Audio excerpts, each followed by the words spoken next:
I'm sure one of these styles was the most recognizable to you out of the three. One that put emphasis on symmetry and whimsical storytelling behavior. That's right, I'm talking about Wes Anderson, only one of the best directors of all time, making Fantastic Mr. Fox, Poison, and a ton of other awesome movies. I totally didn't just put that to 2 points because I barely know anything about this director. So, how does this guy achieve such a recognizable style? I'll delve into the basics, and then I'll get into the nitty-gritty detailed stuff. Without further ado, let's begin. At its essence, his style is actually very simplistic, but he uses multiple facets of stylized content that he does repetitively, and it makes it very familiar to audiences. There are 3 basic approaches he uses for his style: visuals, sound, and then the interconnection of the two. Although this is very common for most filmmakers. Wes Anderson's style focuses on symmetry, simple colors, and vibrance. He does so to maintain a certain audience immersion that is maintained throughout the whole film. However, in order to keep the narrative story focused on his own style, he can't make it too forceful, because if he makes it too forceful, the immersion breaks. In addition to this, his style blends the colors of the background and foreground with the subject, creating a color minimalist interpretation of whatever scene he's creating.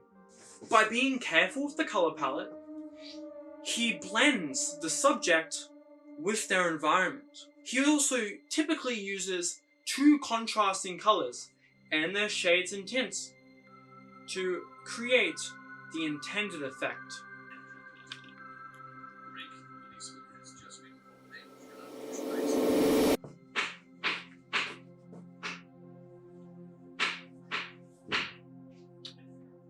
I might have to dub this over later.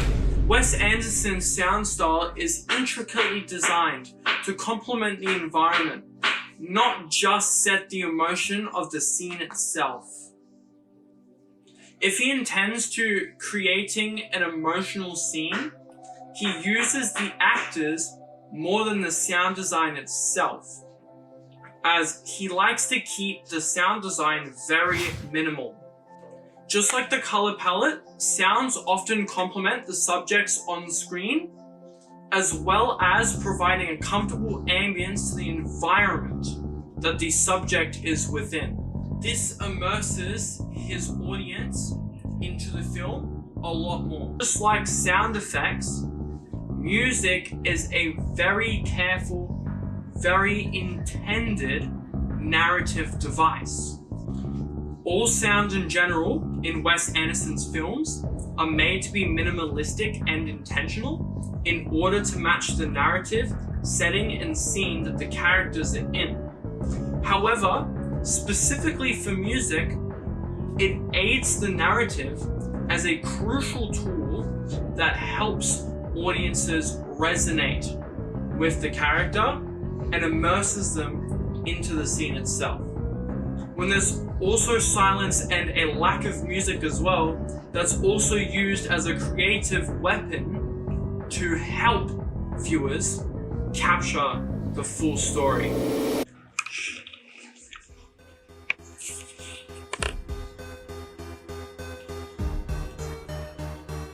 Wes Anderson connects the visual and sound design together to construct a cohesive narrative with a sensory basis. His symmetry establishes the subject, while the minimal, deliberate sound design isolates the audience into the subject and specific storyline. They work to complement each other, with sounds mostly being diegetic to mimic objects in the foreground. In addition, The scene's sound environment would often react to the camera's movements within a shot, using wind and whooshes to sell the camera as something physically within the environment itself. Wes Anderson relies on carefully organized visual and auditory chaos for dramatic, more fast-paced scenes. He brings actors inside after scenes and records their dialogues individually to keep it crisp and consistent to the scene that is playing out. With this clean audio mixing in tune with the visuals, audiences become more immersed in the narrative structure itself. One more important part, the non-diegetic sound proves crucial in montage sequences or world-building points within the story itself. Songs are used to invoke different emotions depending on the visual sequences shown to the viewer. Narration often syncs with environmental events. With these factors put together, it creates the bubble of a world that Wes Anderson can blend. This blending results in an immersive experience and a crucial narrative tool that moves his world together. This finally comes around to its implementation. Well, now that you know his style in detail, you may wonder to yourself, how do I replicate the style? It's important you take into consideration what sound minimalism could bring to your own creation, since choosing to opt out of certain sounds can provide a benefit to the feel of the film rather than hurt it in the long run. However, try to put emphasis on certain noises where possible. Next, for your actual set, you need to make sure the colors are like each other, but are tints or shades of each other. Orange with brown, light blue with dark blue, etc. You could even experiment with contrasting colors, like having a blue with a yellow, but having the tints and shades show up as well. Then of course is the symmetry. The symmetry is used to express emotion in the scene, so use symmetrical framing wisely to fully capture the emotion of any given scene. Do not waste the potential of emotional expression that this accurate framing can provide the viewer with at any time. Editing needs to be simplistic but stylized and formatted in a way that prioritizes storybook styles. Sometimes, Wes Anderson, look at that, isn't that beautiful? That's a good example. But, however, sometimes Wes Anderson incorporates both stop motion and traditional live action into the same scene. So if you can blend conventions of both in editing, then you would be able to fully produce the authentic Wes Anderson feel. Aren't those artworks just beautiful? They were drawn for me. That's my own creation right there. I made that. Anyway, lots of swear words in there. I probably shouldn't add this in the assignment. Suggest this.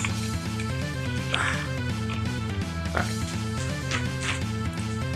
That's all from me, and I hope you can take something from this and use it to improve your own work, video style in general. I'd love to see your work in the future. Goodbye. What this looks like. Hello everybody, I'm Markiplier, and today we're gonna Mr. B.